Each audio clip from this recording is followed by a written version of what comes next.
Hey, welcome to another episode of Fishing is My Summer Job. Right now, I am getting ready. We're in the middle of June. We got a full moon coming up, so I'm getting ready to do a little mousing. I'm going to do a float on the kayak. I know a lot of people on that on the kayak modifications website have asked some questions about my anchors. And so I just thought I'd do a quick rundown on the rig in part one. And then part two, I'm going to do a drift, some spinning gear, and some fly gear. So hang tight, and we'll just do a quick rundown on my rig and then things that I've done to make it better, and we'll go from there. Well, I think I'm going to start off just a little talk about my trailer. I had this little utility trailer. I mounted some boards up underneath, and then I've put just some pool noodles that I have got zip tied, and then also a little bit of tape, just so that I'm not scratching the hull. And as you can see, the hull itself not touching, it goes down the road. Now I do have a little spot here in the front that I think I'll put some rubber on it, but it doesn't seem to move at all. So that's kind of the first thing that I did. Now we'll start at the front, and obviously I've got a Perceptions Outlaw. I love it. It's very stable. I haven't given it the old stand-up test. I had a lot of stuff going in June, so I just didn't get to that. I built a battery box for it. In my battery box, I've got a, let me turn it on here. You know, I've got it set so I can recharge my, I guess you can see it now, my phone and my cameras, and I've got my depth finder running here. It's very basic. Sometimes I don't really need a depth finder fishing the river. I've got some lights that I can plug into that also. So I had somebody ask me about my depth finder hookup, and I bought on Amazon. I obviously found one of these scupper plugs that had the 1.5 inch at a it was at a Dunham's on clearance for 13 bucks, because they're like 30 bucks on the internet, or 28. I bought the knockoff brand neck. I got a medium sized, and the ball for the top. And then I had an old Mark IV just sitting around in my basement that I haven't used in years, and so I figured I'd put it on here. It's got a GPS. It's got depth finding. I use that more for catfishing than bass fishing. And, like I say, I kind of do both out of this boat. Actually, I catch anything I can get to bite out of this boat. That's kind of what I do. Now for the rail system here. And by the way, I've done a lot of kayak fishing before. You need a longer handled net. I used to have this really nice measure net that you put the fish in there, tell you how long it is. I lost it when I flipped my boat and didn't have things secured right on the Asabo River a year ago, and it's just been a pain. Now for bass fishing, I'm just putting one rod holder on, just to hold something while I'm monkeying around with rods. We'll have no rods riding in that at the time. When I'm catfishing, I run 3 rods. I got 1, 2, 3, and I've got them angled, so one's off one side, one's kind of down the middle, and one's off the other. And then I've got my oar holder. I'm sorry, my boat's really dirty. We've had a couple storms, and I've been busy and haven't had a chance to fish out of it much. Obviously, you need a dry bag anytime you're doing a kayak. For Father's Day, and I'll scoot back, my wife got me one of these Yak Hacker coolers.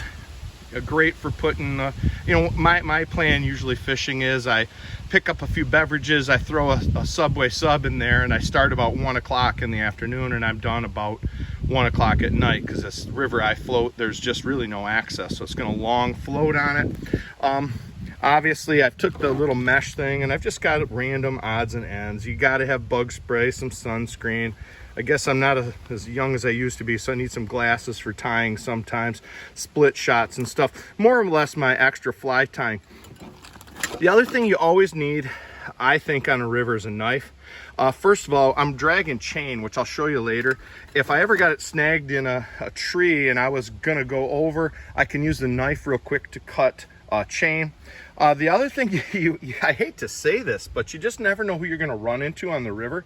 A few years ago, I was on the river waiting, and this drunk come down the river and was swinging a bottle at me, and his buddy says to him, "Do you want to go back to jail?"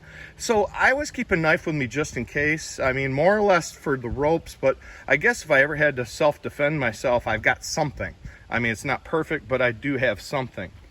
Obviously, I got the kayak. I always carry a spare headlamp in there. I got a really good one that I'll wear when I'm fishing, especially after dark. And then, you know, one of these, I think I got at Harbor Freight. You know, it's just a kind of a good random light. It's always good to have something that flashes too, in case, you know, somebody doesn't see the other lights on the boat. Now I take my my tippet material, which, you know, as you can see, I've got some fancy and some not, and I just move it from my fly vest and hook it on there. Obviously you got to have your life vest. I use a crate, and my crate is obviously bungeed in with this, and then I've got a bungee across the top after losing a crate with a bunch of gear. Never again. I've mounted, I'll back up a little bit so you can see that. I've mounted a camera mount onto the side of that with an extension arm for doing some filming. And obviously, for those of you familiar with the Outlaw, you've got rod holders. They don't work great for fly rods, but for my spinning gear, you know, which I've got a couple sitting there, it works nice. I've always got my pliers and lip grippers and you know, handy. Where I fish, there's a lot of pike, and there seems to be more and more and more every year. So that's kind of you know, what I deal with the pike. Next thing I've got, and I guess I'll move around the other side of the boat and show you. All right, so a lot of people have talked about these Anchor Wizards. Let me put mine up all the way. Anchor Wizard, I've been using it. Before this, I had a pulley system on my old boat. And I thought, how am I going to mount that on this boat? And I found the Anchor Wizard. I've got some reinforced aluminum that's a little bit wider mounted up underneath, so the screws are from, you know, its bracket to that aluminum, and I drag chain. So if I fish current, as you'll see in the video if you watch part 2, part 1 is just going to be this. Part 2 is going to be me fishing. I think I'm going either tonight or tomorrow night. We got a full moon coming in. Puts the mouse bite on. It makes it a little easier because you can see better.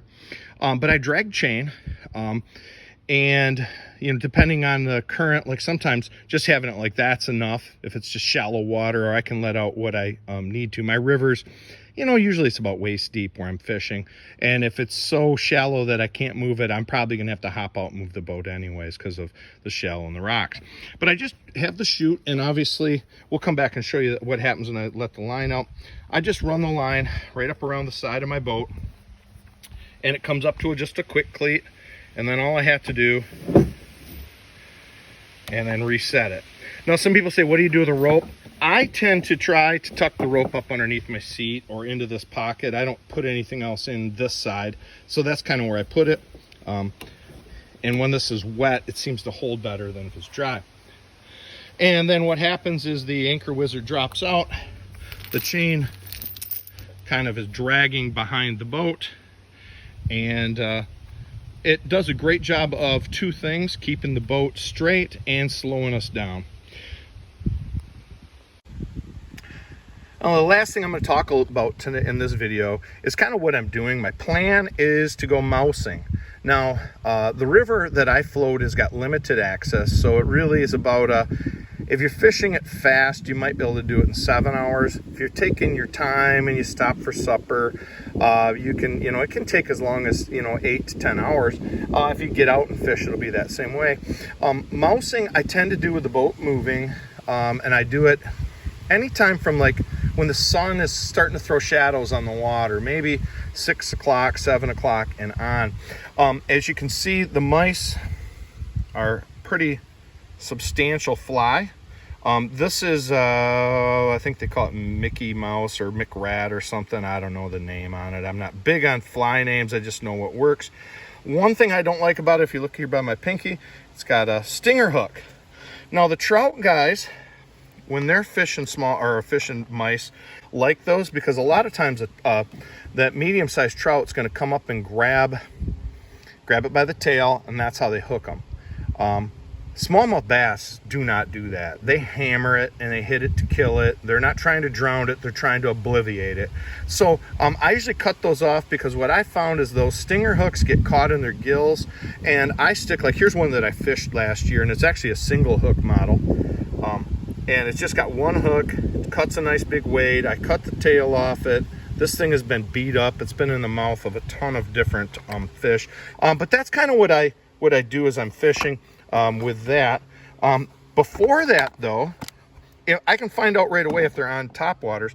I'll do a lot of fishing with, depending on the conditions. I like that Berkeley El Chapo for 9 reasons. It costs $9 instead of 15 like the Whopper Plopper or whatever that one runs. And it works, I think, just as well. We'll do a lot of fishing with that. Sometimes rattle traps, or some bombers.